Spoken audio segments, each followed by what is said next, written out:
So hello everyone, welcome back to our channel. So today we will discuss two more questions from electromagnetic theory which was there in the last CSIR 2019 December question. Okay, so the first one is, it was asking the electric field on the question is like this: the electric field of an electromagnetic wave is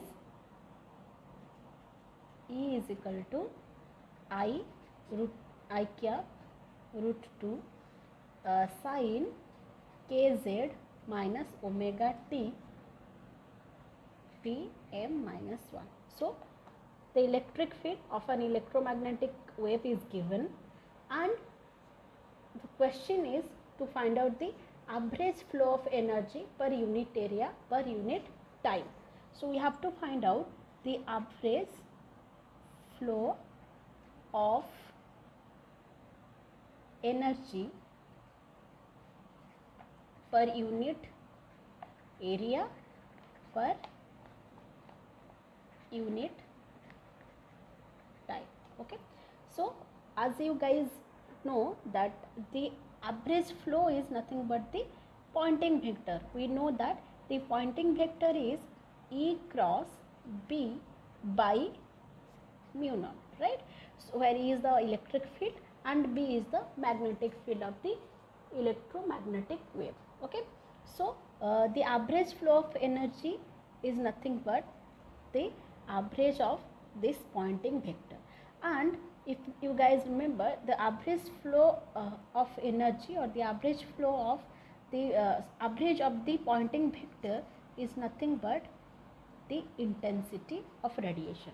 So this is the intensity of the electromagnetic wave is nothing but the average of this Poynting vector. So from the question, just approaching in this way, I can find out this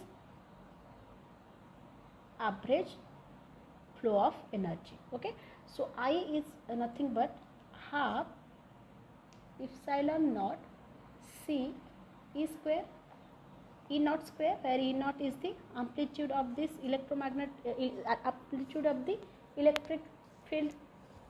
Okay, so here the amplitude is nothing but root 2. So just I have to substitute half, and the value of epsilon naught is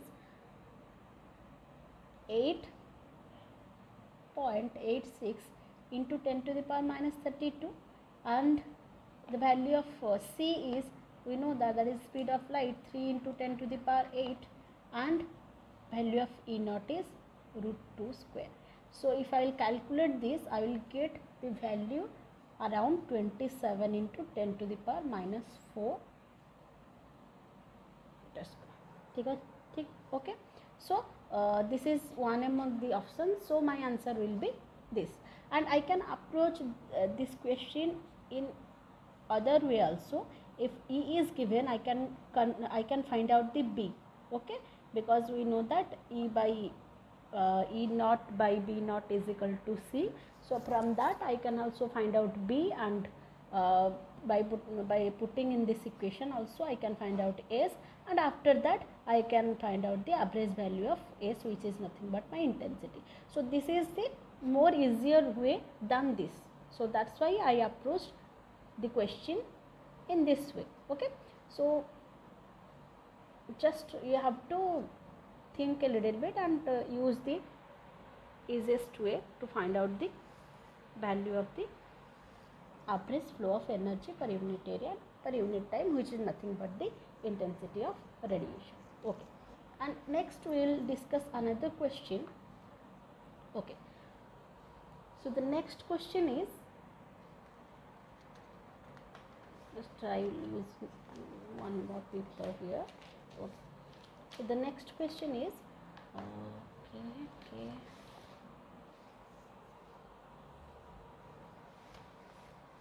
So the next question is, a positively charged particle is placed at origin with 0 initial velocity. So there is a positive charge which is placed at the origin having 0 velocity. and that there is presence of there is a constant electric field as well as a constant magnetic field along positive z direction and positive x direction respectively. So the question is, what will be the overall motion of the particle at a large time?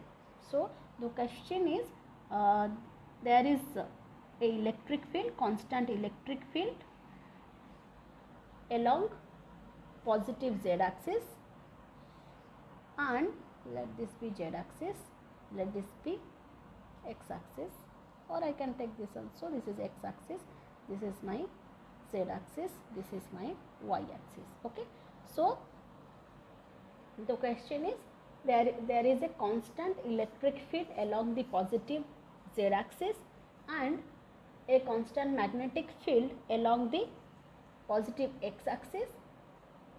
So, and there is a positive charge which is placed at the origin with zero initial velocity. So here is a charge plus q at the origin.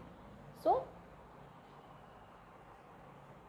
the question is, what will be the motion of the charged particle at a large time? So,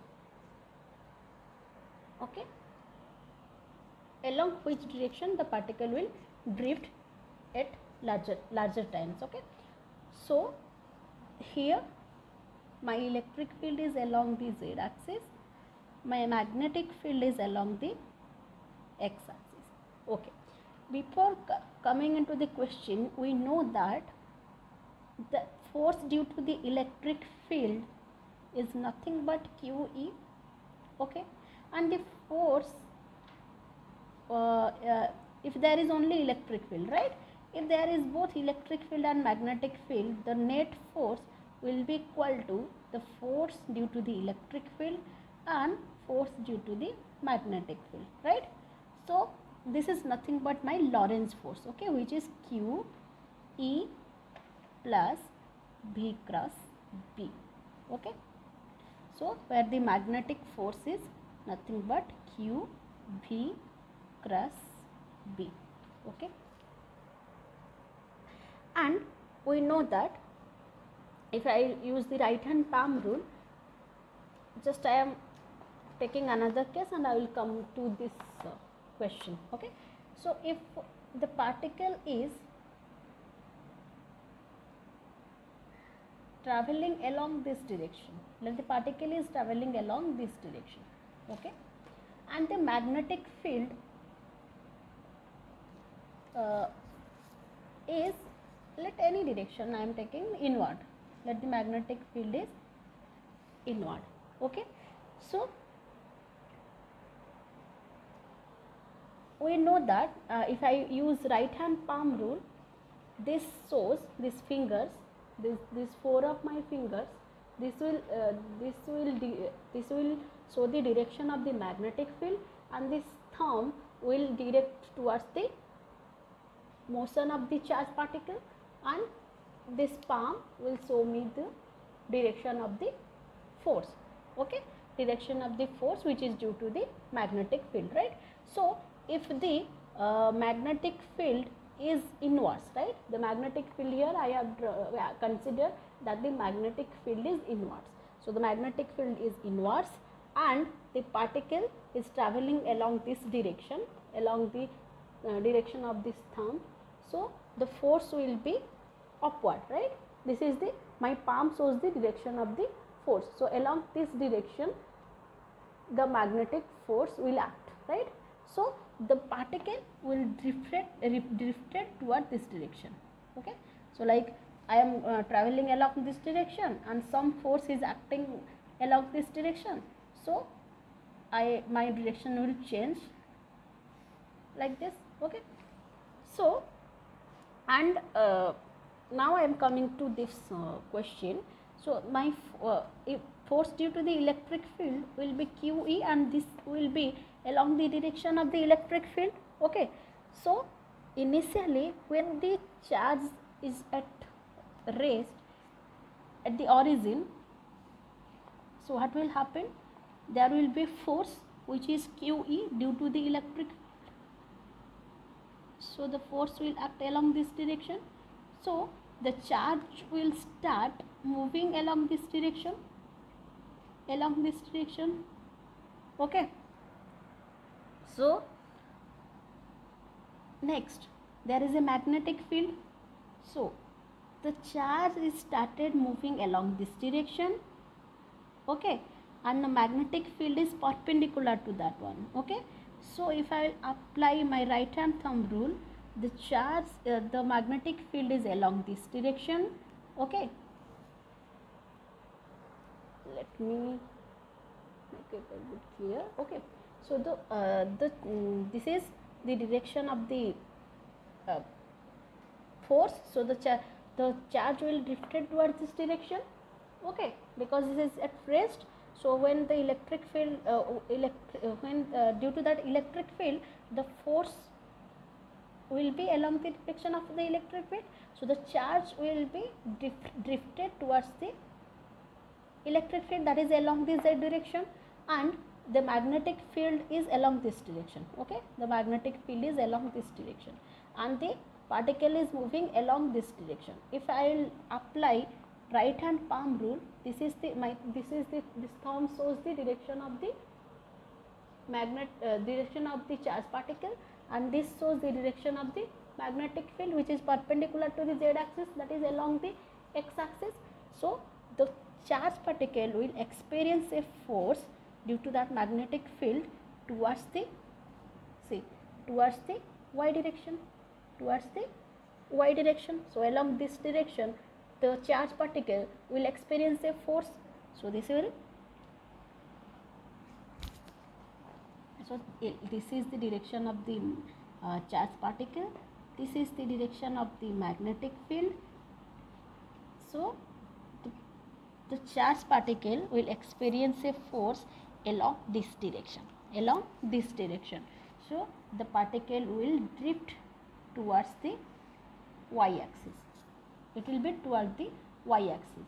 So if we will observe this at a larger time, we will see that the particle is traveling along the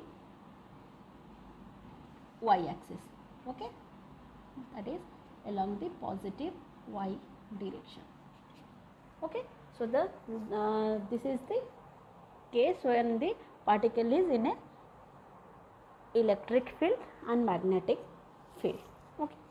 So there is an option like along what direction the particle will drift after a later time, like positive x direction, negative x direction, positive y direction or negative y direction.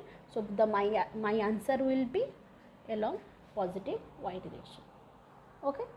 So we will discuss some more questions in the next video, okay. Thank you.